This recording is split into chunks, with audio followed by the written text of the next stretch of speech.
Fala, moléculas, como é que vocês estão? Galera, a gente vai corrigir a prova da segunda fase da Unesp, o que é sempre bom, inclusive, para a gente revisar um monte de coisa aqui e ver o que mais está aparecendo nesses vestibulares. Inclusive, eu queria fazer uma indicação de livro até, né, ó, que é do professor Pierre, que infelizmente já apareceu, e chama Aprendendo Inteligência. Tudo bem? É muito bom esse livro, recomendo muito, eu estava com ele aqui do lado. E aí eu falei, vou indicar para a galera já quando eu fizer esse vídeo, e aqui está a indicação. É muito legal para você perceber como que você pode otimizar a sua rotina de estudos. Então, para você que está aí no terceiro colegial ou está na época de vestibular, isso é muito importante, suave? Então, vamos corrigir a Unesp aqui, ó. O que a gente vai pensar para corrigir essa Unesp? A primeira coisa, né? Falar que eu vou corrigir, obviamente, a prova de Química, né? Se você caiu de paraquedas aqui, o meu canal Moleculando é de Química, então eu vou corrigir a prova de Química. Com isso, está relacionado ao primeiro dia que a gente teve a Unesp. Porque o primeiro dia de prova, que foi no sábado, dia 21/6/2025, e aí sim está relacionado à segunda fase da Unesp, que tem no meio do ano, beleza? Então vamos lá para a prova. Eu já coloquei as questões aqui, ó. E galera, caíram umas questões bem boas, né? Não estavam tão difíceis assim, mas estava uma prova boa, beleza?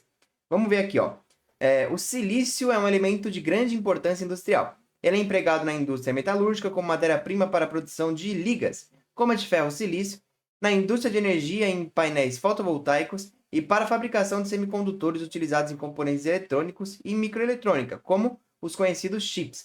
O silício é tão bom assim relacionado à tecnologia que tem até uma região nos Estados Unidos que recebe o nome de Vale do Silício, né? Justamente porque ele é muito usado para esses microchips aqui, para componentes eletrônicos, tudo que vai dentro do computador, tem um pouquinho de silício. E ele fala assim, ó, o silício metalúrgico é produzido comercialmente pela reação da sílica, que é o SiO2, com carbono em fornos elétricos a temperaturas elevadas, ocorrendo a reação representada pela reação 1, pela equação 1. Beleza. O silício assim obtido tem pureza superior a 95%, porém insuficiente para seu emprego em painéis solares e em microeletrônica, que requer uma pureza superior a 99,9999%, quase 100%, né? O silício policristalino de altíssima pureza, utilizado em painéis solares, pode ser obtido por diversas reações químicas, sendo uma delas pela reação de triclorocilano, que é o HSCl3, com hidrogênio molecular, que é o gás hidrogênio, né? Representada pela equação 2, que está aqui. Então ele deu um texto, né, contextualizando aí a ideia do silício e tudo mais, só que aí no texto, o mais importante para a gente aqui é a equação 1 e a equação 2, né? Provavelmente ele vai perguntar alguma coisa disso. Então, ó, identifique a espécie química que se oxida na reação representada pela equação 1 e determine o número de oxidação do silício na sílica empregada nessa reação. Pô, galera, então, primeiro eu vou grifar aqui, ó, identifique a espécie química que se oxida na equação 1. Aí depois, determine o número de oxidação do silício na sílica nessa reação aí, que ele chamou de equação 1. Então, vamos lá para a equação 1. Ó. Vamos colocar ela aqui. SiO2 mais 2 carbonos. Eu não vou me preocupar com o estado físico agora. Se transformando em Si mais 2CO, que é monóxido de carbono. O que ele pede primeiro? Para a gente identificar a espécie química que se oxida. Então vamos lá. Ó. Aqui eu já consigo ver que o carbono, como substância simples, né, o NOx é zero, assim como o silício. Aí aqui o oxigênio, menos 2. Então a carga dele aqui em cima é menos 2. Aí aqui vai ficar mais 2, porque tem que dar zero, né? Então o NOx desse carbono aqui é mais 2. Aí a gente vem para o silício aqui, ó, menos 2 vezes 2 dá menos 4 no oxigênio. Aí o silício tem que ser mais 4, então, para dar zero. Então, o NOx desse silício é mais 4. Aí, galera, vamos reparar uma coisa aqui, ó. Ele pergunta quem oxida. Quem oxida é quem aumenta o NOx, ou seja, quando o NOx está aumentando, aquela espécie química sofreu oxidação, está oxidando. Então, se você reparar aqui, ó, o NOx do carbono veio de 0 para mais 2. Então, o NOx dele aumentou. Se o NOx dele aumentou, é esse carbono que oxidou. Tem muita gente que tem dúvida, né? Se coloca esse carbono aqui ou coloca o CO. Sempre quem está no reagente, né, galera? Então, eu vou colocar aqui, ó. Quem se oxida, então, a espécie que se oxida é o C. Só o carbono. Pode colocar só o C. E aí, o número de oxidação do silício na sílica. A gente viu aqui também, ó, o número de oxidação, o NOx do silício na sílica, que ele falou aqui quem era a sílica, se você não lembrasse, né? É mais 4. Então, eu vou colocar o NOx do Si na sílica é mais 4. Então, essa era a resposta da alternativa A. Tinha que estar lá carbono e mais 4. Era uma questão mais de boa, né? Aí a alternativa B costuma ser um pouco mais difícil nos vestibulares em geral, assim, de segunda fase. Então, vamos olhar aqui, ó.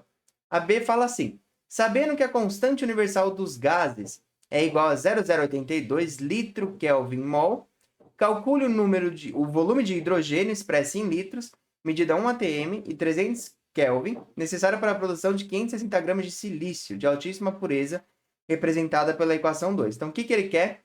Ele quer o volume de gás hidrogênio. Beleza. Aí ele deu um monte de número aí pra gente que representa grandezas que a gente conhece numa reação química, numa equação matemática, né? Que é muito conhecida, que é a equação de Clapeyron, que é essa aqui, ó, PV igual a nRT. E aí ele deu as informações aí pra gente. Ele falou o seguinte, ele falou, ó, a pressão pode considerar que é 1 atm, então vou anotar aqui, porque eu sempre anoto os dados num canto aqui para não me perder. Aí ele falou que a temperatura é 300 Kelvin. Falou aí também que o R é 0,082. E aí é importante a gente olhar a unidade do R para ver se a gente vai precisar transformar alguém. Aqui ele fala ATM, então a pressão tem que estar em ATM, já tá. Depois ele fala vezes litro, dividido por mol vezes Kelvin. Aí ao invés de escrever dividido, você pode pôr o -1, que significa que está lá embaixo na divisão, né? Então isso aqui, ó, é a mesma coisa, isso aqui tudo, né? É a mesma coisa que eu escrever assim, ó, ATM vezes litro dividido por mol vezes Kelvin. Mas para não escrever essa divisão, escreve tudo aqui, só que com o expoente -1 em quem está no denominador aqui da nossa fração. Então, galera, se ele deu tudo isso aqui, o que falta para eu resolver e achar o volume? Falta o número de mol. Só que ele deu o número de mol aí de quem? Na verdade, ele nem deu o número de mol. Ele deu 560 gramas de silício, sendo que ele pede o volume de gás hidrogênio. Então, primeira coisa, eu vou ter que achar o número de mol de hidrogênio para eu conseguir achar o volume de gás hidrogênio. Porque aqui ficaria assim, ó, pressão vezes o volume do gás hidrogênio, que é o que eu quero, é igual ao número de mol do gás hidrogênio, não posso pôr do silício aqui, né? R e T. Só que então, antes de fazer essa conta, eu vou ter que olhar lá para a equação 2 e reparar a proporção entre o silício e o hidrogênio, que é o que ele está me dando aqui. Então, se eu olhar aqui, ó, a proporção entre eles, tá vendo? Ó, hidrogênio e silício é de 1 para 1. 1 mol desse para 1 mol desse. Então, eu vou escrever isso aqui, né? Isso aqui vai ficar assim, ó, 1 mol do H2, que é o cara que eu preciso aqui, tá para 1 mol do silício. Beleza. Aí, eu tenho que achar o número de mol. Então, eu não vou mudar aqui, ó. Aqui eu vou continuar mantendo o número de mol de hidrogênio. O que eu vou mudar é simplesmente a massa aqui, porque o que ele me deu foi massa, né? Ó. Ele me deu 560 gramas de silício. Então, eu vou usar esses 560 aqui. E aí, se aqui tem massa, aqui em cima tem que ter o quê? Massa também. Vai ser 1 vezes a massa molar do silício, que se você olhar na tabela periódica que a prova forneceu, é 28 gramas. Beleza. E aqui eu vou achar, então, o número de mol de hidrogênio. Então, lembra que numa estequiometria a gente sempre tem 3 linhas assim? Se você não sabe isso, olha o vídeo de estequiometria que tem aqui no canal, que você vai sair sabendo certeza, né? Então, lá naquele vídeo eu falo, ó, tem que ter 3 linhas. Na primeira você põe a proporção da reação. Na segunda você faz um retângulo, que eu nem fiz aqui, né? Mas vai ser onde você vai fazer as transformações, se precisar. E na terceira, na última linha, você põe a informação que ele quer, a pergunta, né, que ele quer, e coloca o dado que ele te deu. E aí, com isso, entre o hidrogênio e o silício, a gente consegue descobrir, ó. E é uma conta relativamente fácil, sabe por quê? Porque, ó, vai ficar N de H2 vezes 28, então deixa eu colocar um vezes 28 aqui para a gente não se perder, é igual a 560 vezes 1. Aí, se a gente continuar, ó, é só passar o 28 dividindo. E por que eu falei que é uma conta fácil? Porque 28 vezes 2 dá 56. Lucas, mas aí não tem 56. Tudo bem, mas tem 560, que é 10 vezes maior, né? Então, ó, 560 e 28 vai ser 20 aqui. 20. Então, 20 vezes 1 vai dar 20. Então, o número de mol de hidrogênio, acabamos de achar, é 20. Tá vendo que é uma questão um pouco mais difícil? Porque você tem que primeiro achar essa relação entre hidrogênio e silício para depois colocar aqui. Mas agora que você achou, é só colocar aqui direto, né? Então, se você colocar a pressão como 1, que é o valor dela, né? Já está em atm. O volume de gás hidrogênio é o que você quer. O número de mol, você acabou de achar que é 20. O R é 0,082 e a temperatura que ele deu aí em Kelvin é 300. Então, se você fizer essa conta aqui, ó, volume de gás hidrogênio, 20 vezes 0,082 vezes 300, ia dar 492 litros. Então, essa aqui era a resposta da B. Era uma questão já um pouco mais difícil, porque você tinha que relacionar algumas coisas, saber de estequiometria, lembrar aqui dessa equação de Clapeyron, então não era tão simples assim, beleza? Mas antes de fazer essa outra questão aqui, eu vou pedir para você se inscrever no canal, ativar o sininho, curtir, comentar, compartilhar, fazer tudo que a gente precisa aqui para, como criador de conteúdo, professor que está levando conteúdo de qualidade para vocês, o YouTube entender que isso é relevante e começar a recomendar para mais pessoas, para aí sim eu realmente ser reconhecido aqui com esses vídeos longos que eu estou fazendo esse ano, fechou? Então, não esquece aí de se inscrever e ativar o sininho que vai me ajudar muito. Agora vamos aqui para a questão. Ó, considere as informações sobre o ácido benzoico. Galera, o que é ácido benzoico? Lembra de benzeno, né? E o benzeno é aquele anel aromático, ou seja, que tem 6 carbonos em ciclo fazendo duplas ligações alternadas. E aí a gente consegue ter um ácido quando a gente coloca em um dos carbonos a função ácido carboxílico. E aí a gente faz o ácido benzoico. Aí ele fala que esse ácido é um composto de grande importância para a indústria química, alimentícia e farmacêutica. Aí ele dá 3 informações relevantes aqui, ó. Ele reage com álcoois, formando diferentes compostos empregados como aromatizantes artificiais.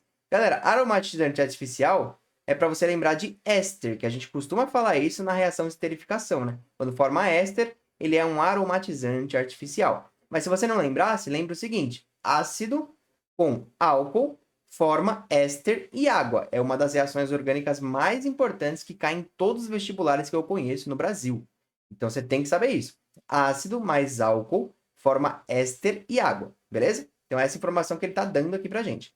E aí na 2, em água, ele ioniza-se, assim como vários ácidos em água se ionizam, originando solução aquosa ácida segundo o equilíbrio. Aí ele colocou a ionização. Ó. Então esse hidrogênio que está aqui, que é o que está no grupo C dupla OH, é esse hidrogênio que é o hidrogênio ionizável, que é o hidrogênio que sai com maior facilidade.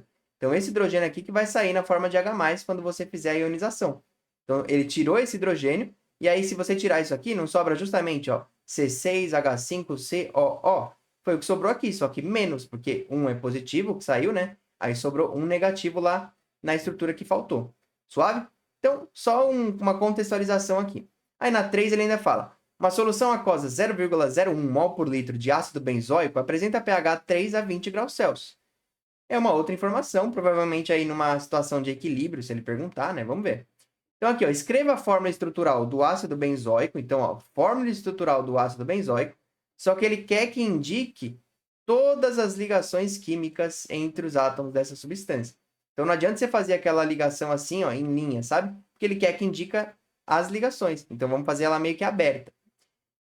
Dê o nome da função orgânica oxigenada presente no composto formado pela reação do ácido com o etanol. Ah, galera, suave. Só o nome da função, não pediu o nome do composto, né? Então, ácido com álcool forma éster. Então, uma resposta já está aqui, ó.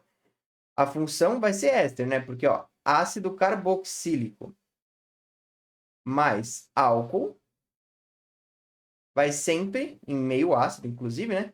Vai formar aqui éster e, de quebra, ainda forma água. Mas o que ele pergunta é só o nome da função orgânica, não pediu para a gente desenhar a reação, não pediu para a gente dar o nome do composto que vai ser o éster formado, só o nome da função. Então, a função, ó, coloca até aqui no canto, a função orgânica aí dessa reação vai ser justamente o éster. Então, beleza. Isso aqui já é uma parte da resposta. Ele não pediu mais nada, né? Agora, a outra parte é aqui. Escreva a fórmula estrutural do ácido benzoico, indicando todas as ligações químicas. Você podia até fazer no rascunho assim, ó. Pô, você sabe que é o benzeno, como eu havia comentado quando eu estava lendo a questão, né? É o benzeno. São 6 carbonos em ciclo aqui. Cada vértice aqui é um carbono. Duplas ligações alternadas. Então, simples, dupla. Simples, dupla, simples, dupla. Dupla ligação alternada. E aí, algum carbono aqui, pode ser esse, você põe a função ácido carboxílico, ó, C dupla O. Vou fazer mais para cá isso aqui, né? Ó.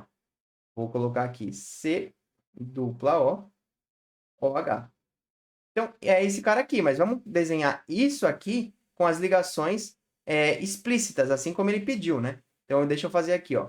Vai ser carbono, me acompanha aqui, eu estou começando com esse carbono. Então, carbono, aí ligação simples, aí o outro carbono aqui com uma ligação dupla, aí esse carbono aqui outra ligação simples, mais um carbono, aí ligação dupla, aí um outro carbono com ligação simples, e aqui uma ligação dupla entre esses caras. Então, ó, 1, 2, 3, 4, 5, 6, com duplas ligações alternadas. Deixa eu fazer um pouquinho melhor aqui.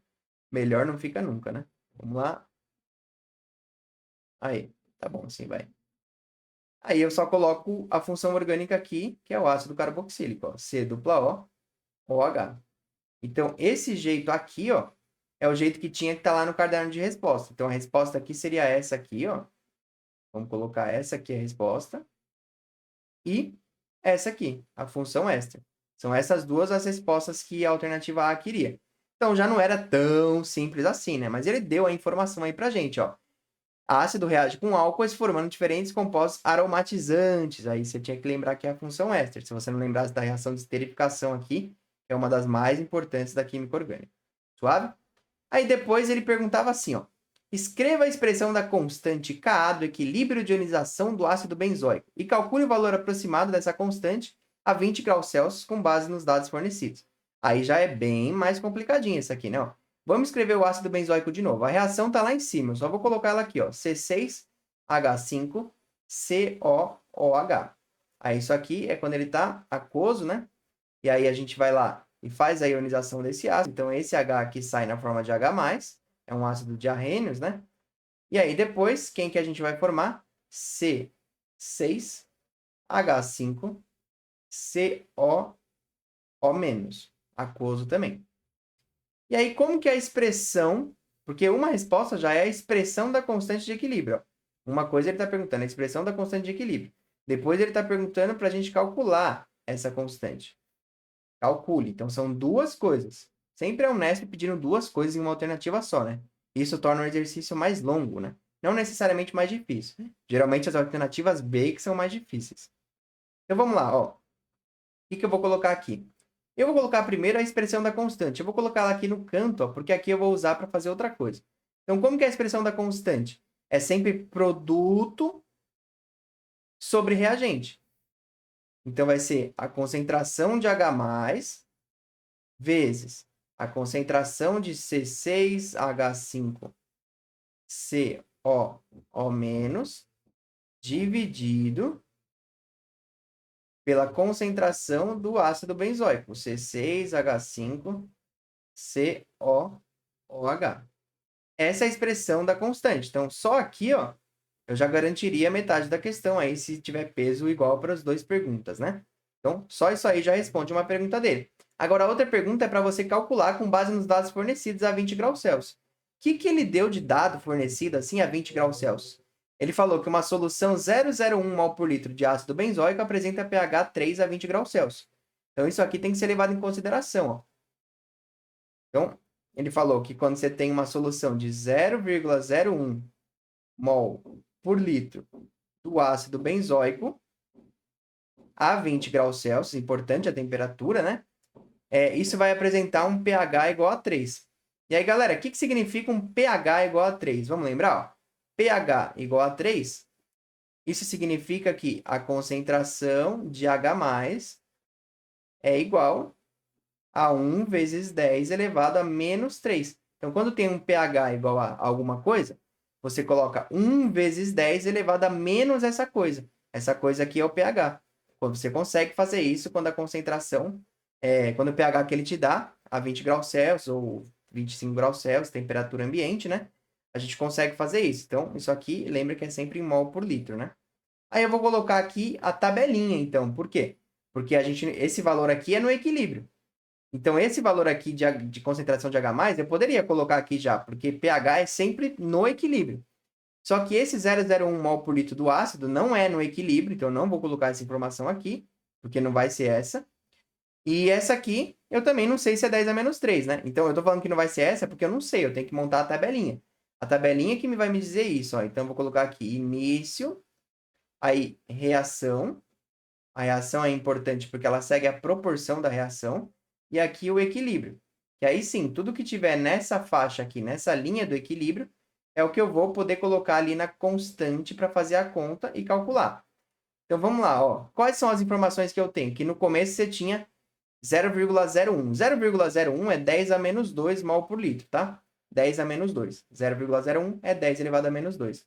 E um M maiúsculo assim significa mol por litro. Então, eu vou fazer assim só para ser mais prático, não ficar escrevendo mol por litro em cada caso. Aí, de reagente, no início, a gente tinha isso. E aqui, a gente tem 0 e 0 de produto no início, né? Porque o produto ainda não foi formado. Aí, a reação, tudo 1 mol para 1 mol para 1 mol. Então, segue essa proporção aqui. Mas qual é a informação que eu tenho agora? Eu tenho que no equilíbrio, ó, a concentração de H+, é 10 elevado a menos 3 mol por litro. Então, se a proporção é 1 para 1, ó, pensa o seguinte, se eu tinha 0 no início e no equilíbrio eu tenho 10 a menos 3, é porque reagiu 10 a menos 3 de H+. E agora sim, finalmente, se a proporção é 1 para 1, vai ser 10 a menos 3 para todo mundo aqui, ó, porque isso vezes 1 é 10 a menos 3. E isso aqui vezes 1 também é 10 a menos 3. Então, vai ser 10 a menos 3 para todo mundo aqui. Aí, 0 mais 10 a menos 3, continua dando 10 a menos 3. E aqui, 10 a menos 2 menos 10 a menos 3.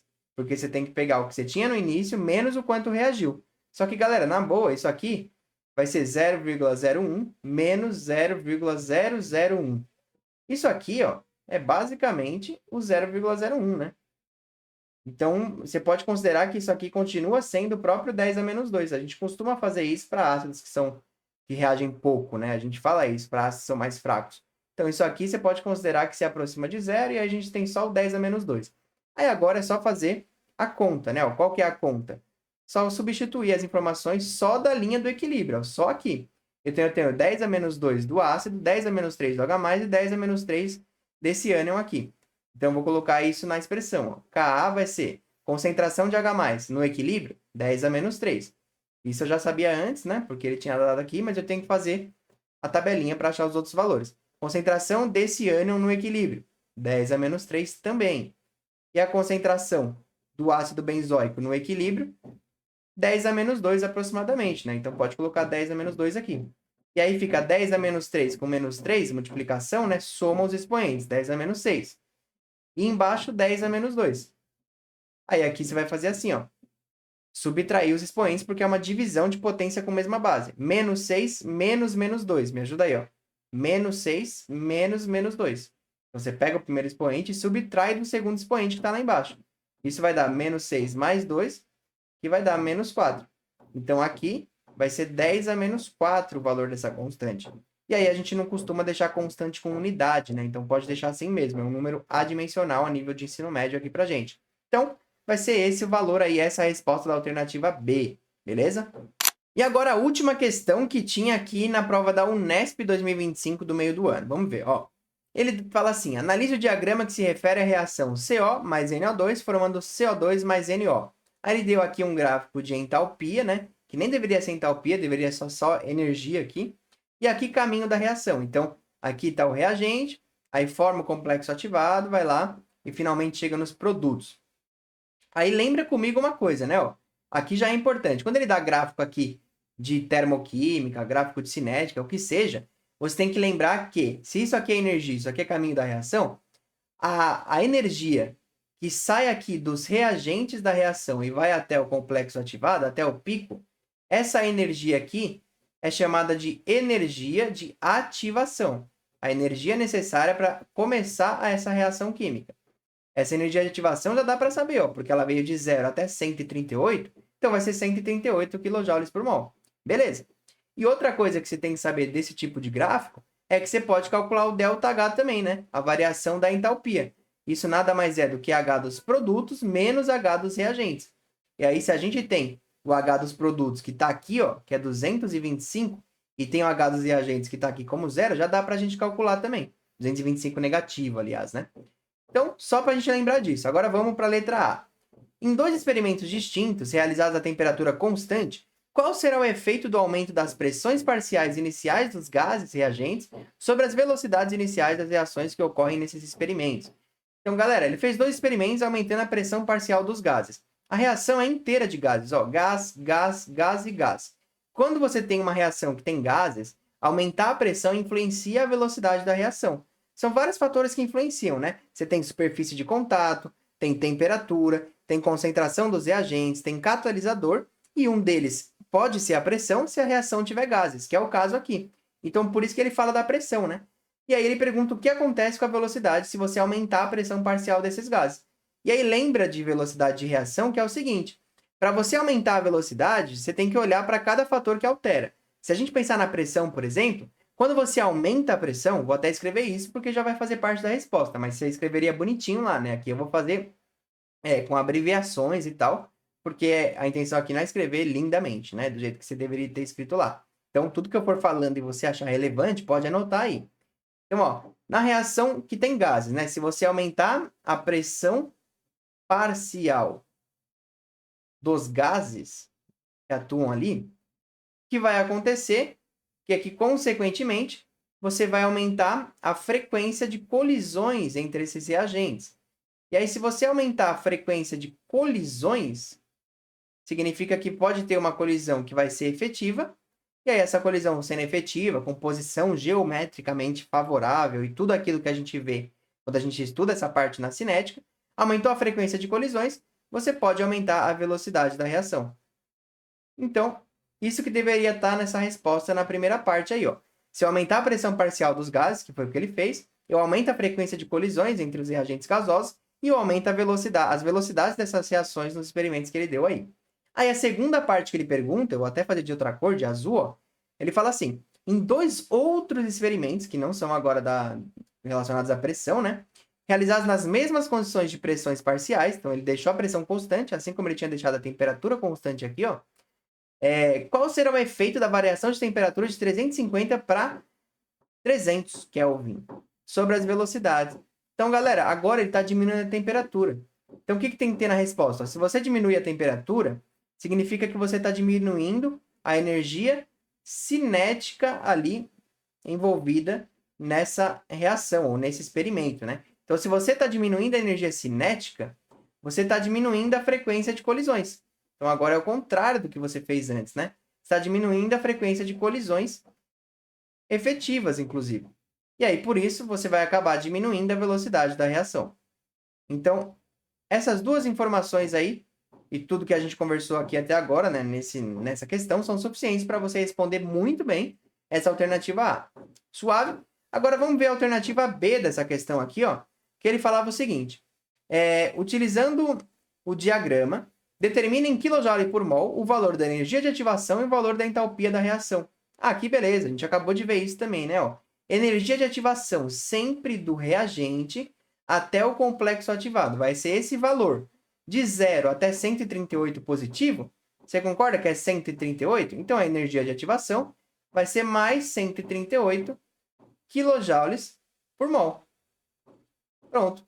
Essa é uma parte da minha resposta. Bem suave. Só olhar no gráfico se você lembrasse isso, é claro, né? Eu vejo muito aluno esquecendo, e não é para esquecer isso. Energia de ativação é sempre aqui dos reagentes até o pico, que é o complexo ativado. E aí depois o ΔH, né, quando ele pede entalpia, é só a gente lembrar o que eu já tinha comentado lá em cima, que é fazer H dos produtos menos H dos reagentes. Então vamos fazer isso aqui, ó. ΔH vai ser quem é o H dos produtos? H dos produtos? Esses são os produtos. Os produtos estão aqui, ó, se você olhar, em menos 225. Então põe menos 225. Aí menos, porque é o menos que está aqui no ΔH, né? Vamos ver quanto que é o do reagente. O reagente está aqui, ó, é 0. Então, menos 225 menos 0. Isso aí vai fazer o ΔH dar menos 225 mesmo. Então, olha, a conta suave, né? Bem suave. Então, kJ por mol também. Então, essa seria a resposta desse item B aí. E só tinham essas questões na Unesp, viu, galera? Por isso, então, que eu vou agradecer você aqui e lembrar que você tem que estudar muito essa parte de equilíbrio e cinética, porque todos os vestibulares cobram muito isso, fechou? Tamo junto, espero que eu tenha ajudado vocês. Até uma próxima. Tchau, tchau.